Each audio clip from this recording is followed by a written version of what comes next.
I am of the opinion as a black person exceeding half a century from the Midwest, Los Angeles County, San Bernardino County, Riverside County. I have a broad experience of black and white relations.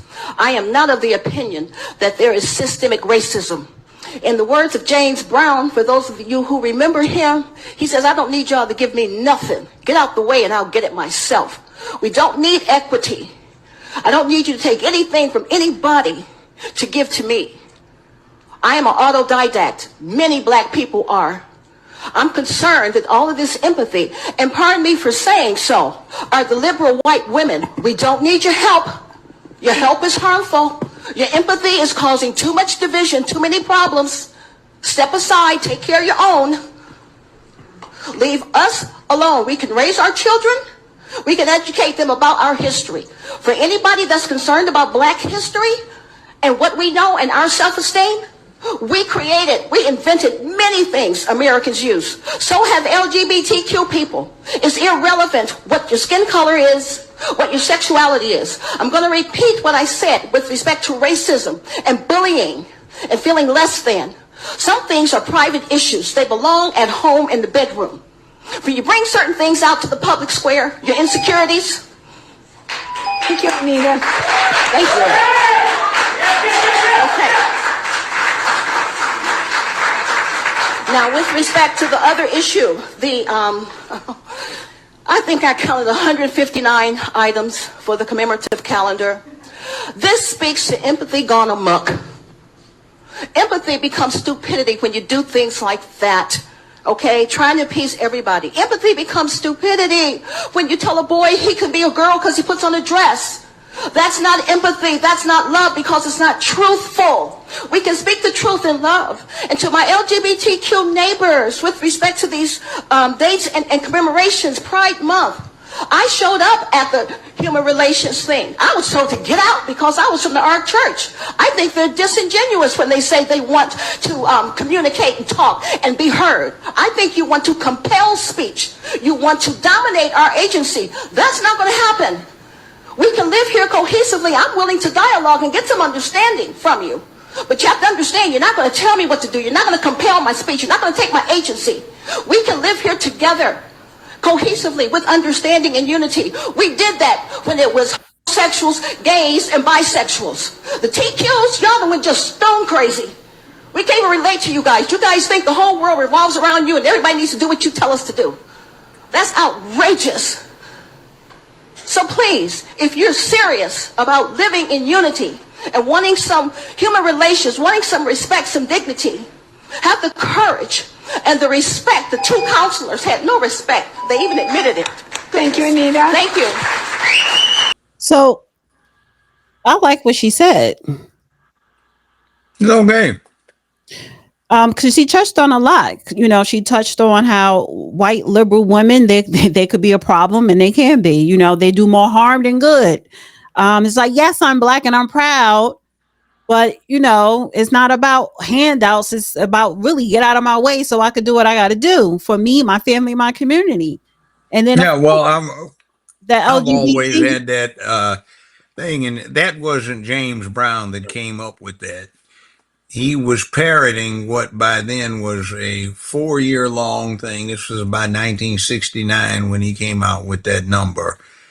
And that had been out since about 65. Just get the hell out of the way and we do it ourselves. Black power.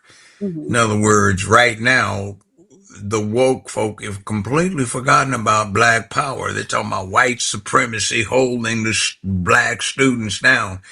But I don't recall ever being in anybody's house and seeing a white supremacist sitting on the other side of the kitchen table while their children are supposedly doing the homework on the opposite side and somebody holding them down. And so I don't recall anybody saying, do it. I hear I recall that a lot. Let me rephrase that. I don't recall anybody in my generation being told, you can't do it, give up. There's no point in it. Somebody's going to hold you back. no matter what you do, you're going to be held back. No, that isn't quite what we got. It's like it's going to be rough, it's tough, but you can do it. Right. But they don't do that anymore. No, it's a lot of excuses. People, and she said it, people, people think that, well, she didn't, but I'm just saying, people think that things should just be given to them, handed to them. If you do rely on the government, that's not good. You want less government in your life. And people brag about it. I'm getting a check. Yeah, man, I got it. Would you get a check? What's wrong with you? You got disability, man? Some people do. No, I mean, but these folk, I'm talking about, they don't have a disability. I think there needs to be a limit on it. And if you're able-bodied, there ought to be a work requirement for it. Trump changed that. WPA, Works Progress Administration, build roads, clean up the But highways, Trump changed type the thing. SNAP requirements. You have to, if you are over 18 and you don't have kids, you have to work 80 hours a month or something like that. It's a whole bunch of new requirements now. Well, Tennessee does not have any public assistance for able-bodied males over 18. In other words, you have to have children in order to get any public assistance. If you don't, if you're not disabled, you got to work. Right. But see, and here's another thing I wanted to point out, because This is federally and this was food stamps. this was basically at a school district board meeting. And that's why it is very important for people to attend school board meetings, especially if you are a parent, and voice your concerns, because your tax dollars is paying for the education and all these people's salaries that work for the school board, and you want to know, where's the money going? Is it going where it needs to go? And be able to address any issues that you have with any type of policy. So my whole point is, this is what you have to do when you are an active, concerned parent. Get your ass up and go down to the PTAs, the school boards, and talk to the teachers, talk to these administrations, and ask questions and demand answers. Yeah, you should do that. And then the other thing too is, I've noticed that a number of politicos try to use their board of education positions as springboards to hire political office. But take a look at what they did on the board of education. Could they handle it? Could they run it? Were they effective or not? And if they weren't, they don't need to go into public any further up the ladder in public office. So it's another clip that I wanted to play talking about education. Let's take a listen. Now that I am no longer a teacher, thank God, I can finally say the things that have been on my mind all school year. Okay? As somebody that taught high school and basically educating our new young adults, we should all be scared. Every last one of us should be scared. These kids cannot read. They cannot write. There is no type of comprehension skills, no type of critical thinking. They cannot do anything on their own.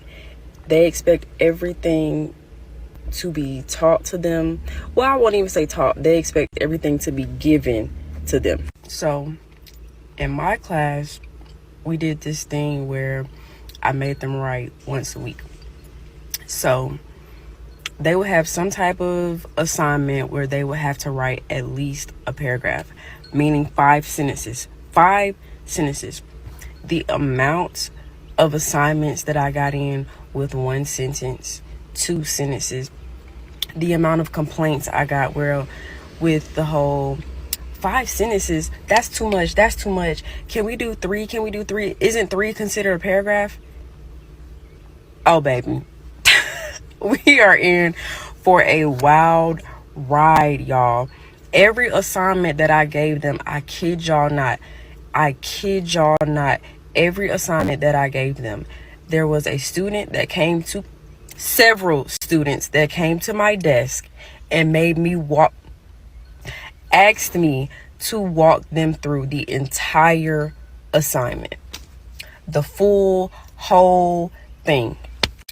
But genuinely, the truth of the matter is everybody is failing these kids. Everybody. The school board with all these different rules, they're failing these kids. The principals or admin altogether, they're failing these kids, and they're failing the teachers because they're basically telling us that we had to just pass a child along just to keep these graduation numbers up. So everybody, like everybody. Oh, and don't get me started on the parents. Like, I would call and say, hey, your child is failing, and the first thing is, well, why didn't I know about this? Probably because you didn't answer the phone. Probably because you didn't get or you didn't respond to my emails. On top of that, you have 24-hour access to Power School. When I tell y'all it is horrible, like, the parents that are here now are not the parents that we had growing up. My parents checked my Power School weekly. And still to this day, my brother just graduated high school a few weeks ago, and still to this day, his grades were checked. Everybody's grades were checked. So, unfortunately, it's not these kids' faults. I mean, yeah, they're lazy, but like, what are you supposed to do when all you got to do is tell your mama, well, she failing me, and the school board is going to accommodate that parent? Like, it's crazy, y'all.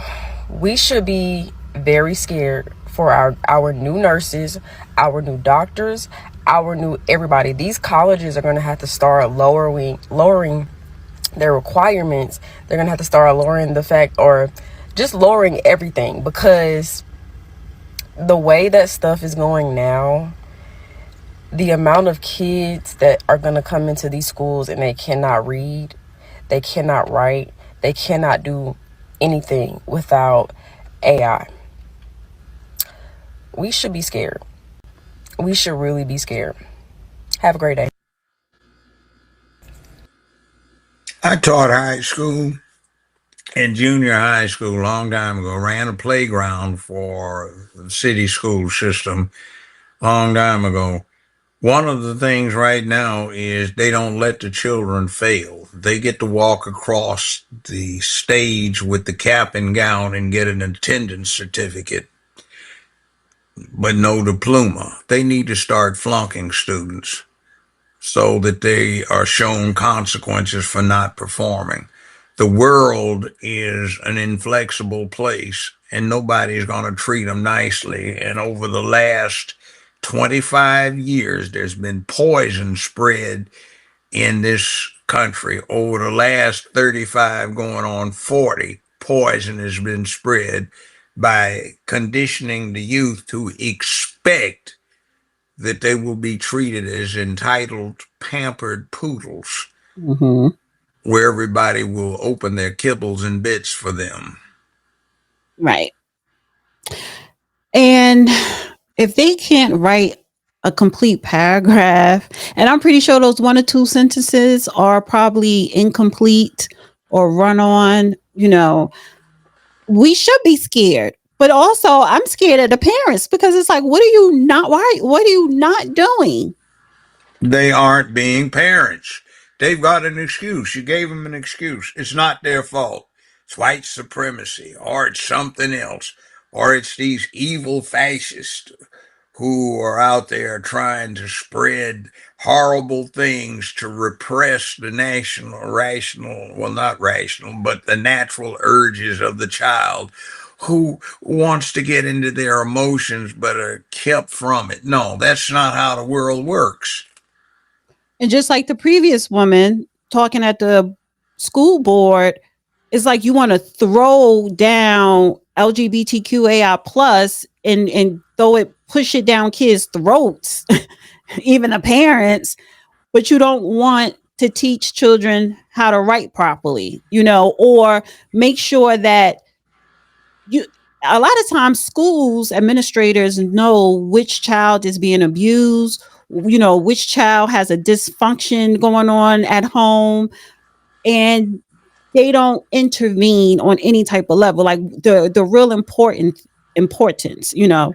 Um, And then one thing I want to go in here because I dealt with it on the bench officially.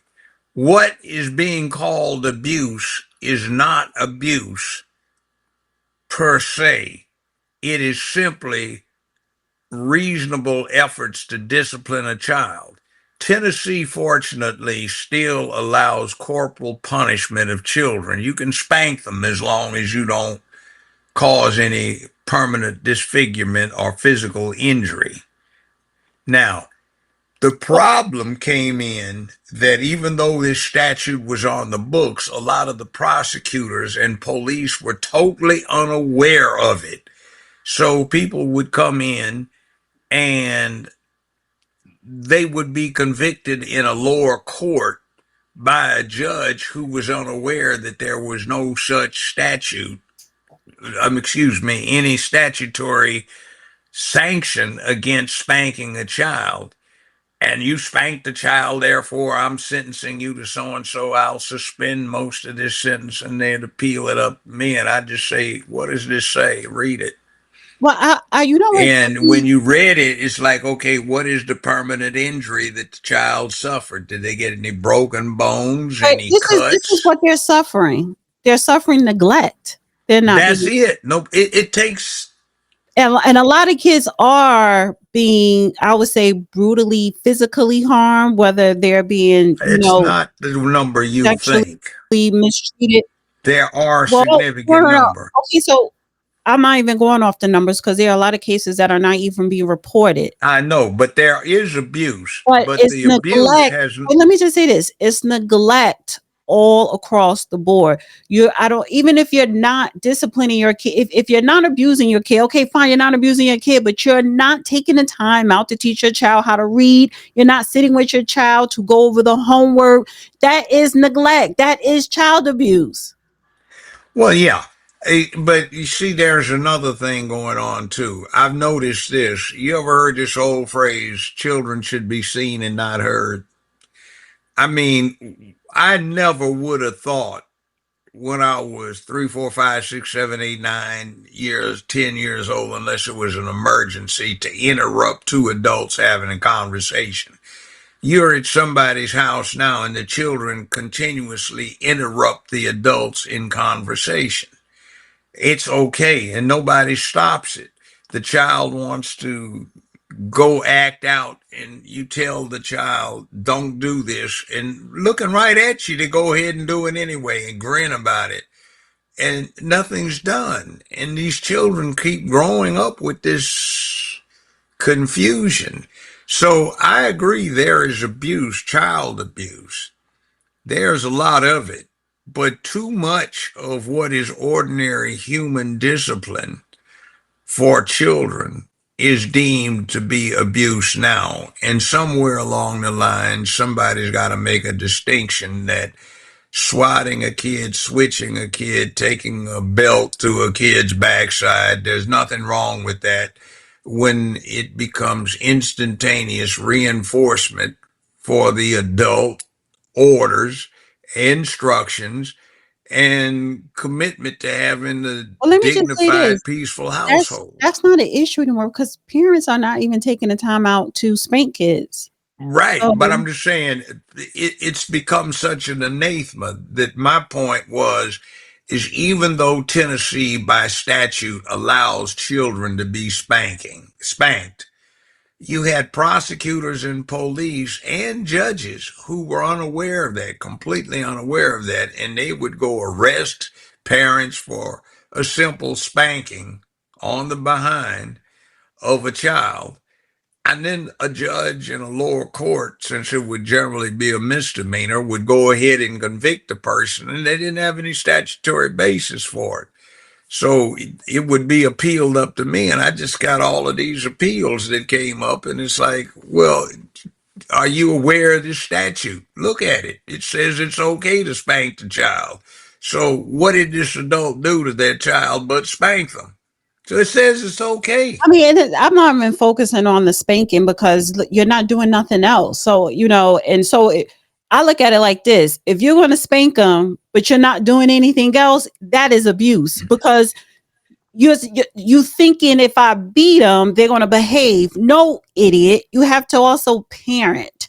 You have to also pay attention to what they're doing or not doing, or what they need help in. You just can't. A lot of times when kids act out, it's an underlining issue there. So you beat them, put them on punishment, and that's it. No, that's bad parenting.